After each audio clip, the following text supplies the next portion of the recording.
మీ అందరికి ఒక విశేషం, ఒక విచిత్రం చూపిస్తాను. ఏం పేరు నీ పేరు? షేక్ బాషా. మీ నాన్న పేరు?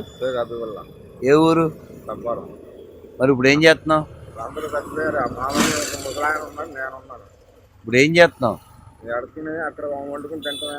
ఎప్పటి నుంచి ఇలా అయ్యాను? చిన్నప్పుడు బాగా పని చేసుకున్నానండి. ఆ తర్వాత అలాగ మా నాన్న చచ్చిపోతాం, ఇలాగ మా అక్క వాళ్ళు చచ్చిపోతాం. ఆ దిగులు పని ఇంకా దిగులైపోయింది. దాని పని అలా బాగుపడతాం, అలా జాగ్రత్తలకి తిరుగుతాం, అలా చేస్తాం. కొన్ని మంత్రం అన్నా చేసుకుంటావా? ఏం తెలీదు, అలా తిరుగుతూ ఉంటావు.